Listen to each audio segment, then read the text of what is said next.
특검의 필요성은 계속 높아간다. 뭐 야당의 주장입니다. 민심은 이번 현안 어떻게 보는지 살펴보면서 얘기 나누도록 하죠. 한국갤럽의 조사와 그리고 YTN의 조사입니다. 엠브레인 퍼블릭의 한 조사. 시점의 차이는 좀 있습니다.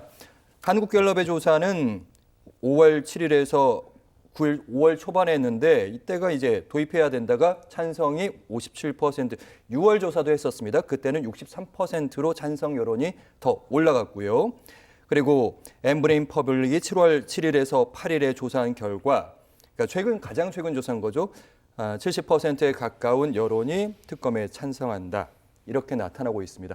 꼭 자료가 아니더라도 특검에 대한 필요성, 보수든 진보 등 다수가 더 원하는 상황인 건 분명한 것 같고, 김 여사 관련성이 좀 있어 보이는 듯한 녹취록도 나왔고, 또 국민의힘 내부에서는 제3자 특검법 얘기도 나오고, 그럼 이제 국민의힘 내에서 조금 뭔가 좀 의견을 달리하자 그런 움직임이 있지 않을까요? 아직까지는 뭐 구체적으로 나타나지는 않고요. 예. 최모상배 이번에 특검법 보면 안철수 의원 같은 경우에는 찬성표 눌렀거든요. 그렇기 때문에 아무래도 국민의힘 내부에서는 그 안철수 의원뿐만 아니고 이번에 전당대 출마한 한동훈 후보 같은 경우에도 이 조건부 수용 방침을 밝혔거든요. 그렇기 때문에 어느 정도 이 채모 상병 특검에 대한 어떤 국민 여론을 인식한 어떤 특검의 어떤 수용 여부에 대해서 조금 긍정적으로 바뀌고 있다는 건 봐요. 그런데 예. 중요한 건 이 특검에서 가장 중요한 이혼 조항하고 독소 조항이거든요. 결국은 국민의힘이 아닌 그 제3자가 아닌 민주당이나 조국혁신당이 추천한 후보 중에 뽑으라고 하는 것은 문제가 있는 거거든요. 왜냐하면 특검을 하는 데 있어서 가장 중요한 건요. 그 특검의 정치적 중립성이에요.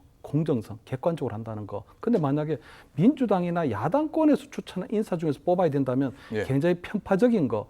특검 수사를 시작하자마자 그 수사 결과에 대해서는 또 굉장한 반발이 이루어질 수밖에 없는 부분이거든요. 그래서는 아마 그 지금 한동훈 위원장이 발표하는 건 뭐냐면 전체적인 부분에 있어서 그 독소조항을 빼고 제3자, 굉장히 중립적인 기관에서 예를 들어 뭐 대한변협이라든가 어떤 법조계, 중립적인 법조 기관에서 추천하는 사람으로 하면 가능성이 있다고 여지를 열었거든요. 그렇죠. 그렇다면 민주당에서는 그 부분을 어떻게 할 것인지 그냥 또 제 의견을 그대로 밀어붙일 것인지 아니면 한동훈 위원장이 아마 7월 23일 이후에 전당대회 때 뭐 당대표가 될지 안 될지 모르지만 그때 새로운 한동훈 수정안을 가지고 협상을 할 것인지는 이제 민주당 손에 달려 있는 거죠. 그렇기 때문에 특검을 할 것인지 말 것인지 하는 부분에 있어도 굉장히 조금 많은 변화가 생기고 있다. 이런 말씀을 드리고 싶습니다. 네, 국회를 통과하고 다시 이제 대통령이 제2요구권을 행사하고 다시 계속 되돌이표가 되고 있는데 여기에 대해서도 민주당도 역시 고민이 좀 있습니다. 계속 어떻게 보면 피로감을 느낄 수 있기 때문에 다음 플랜까지 고민하고 있는데 뭐 장애투쟁하겠다 이런 부분도 있지만 그래서 아이디어가 나온 것 중에 하나가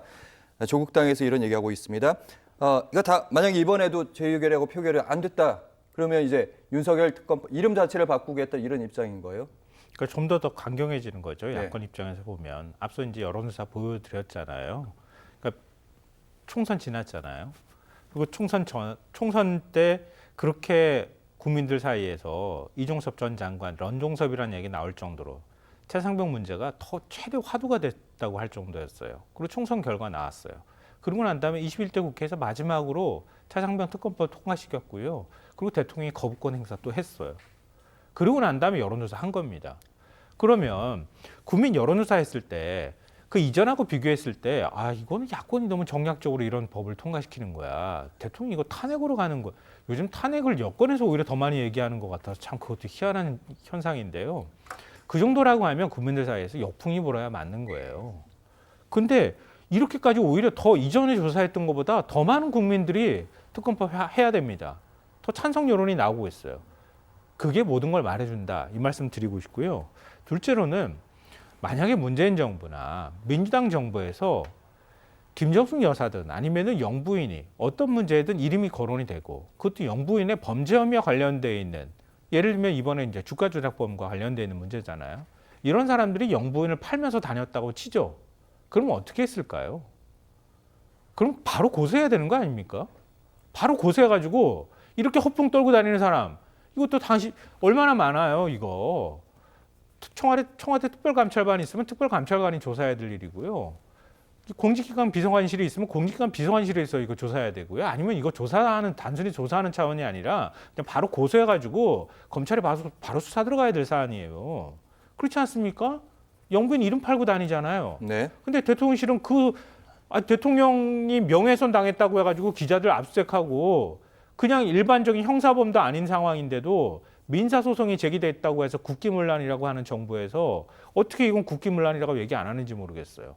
알겠습니다. 그건 뭐라고 얘기할 겁니까? 그리고 세 번째, 21대 국회 있잖아요. 21대 지금 말씀하시는 것처럼 제3자 특검 추천하는 게 21대 국회에서 통과시킨 최상면 특검법에 다 들어가 있는 내용이에요. 대한변협에서 4명 추천하도록 돼 있는 거잖아요. 그리고 그거에서 야권이 2명 추천하면 대통령이 임명하도록 돼 있는 겁니다. 왜 생전 처음 보는 얘기인 것처럼 제3자 특검법이 얘기가 되는지 모르겠고요. 대통령과 대통령 부인까지 지금 연결돼 가지고 이렇게 의혹이 제기되는 상황인데 대통령이 이런 특검 내가 낙점할 거야. 이렇게 하는 게 맞습니까? 이런 전례가 있었습니까? 알겠습니다. 그러니까 말도 안 되는 거 가지고 이렇게 계속 얘기를 하면 저는 국민들한테 더 큰 역풍을 맞을 거라고 생각합니다.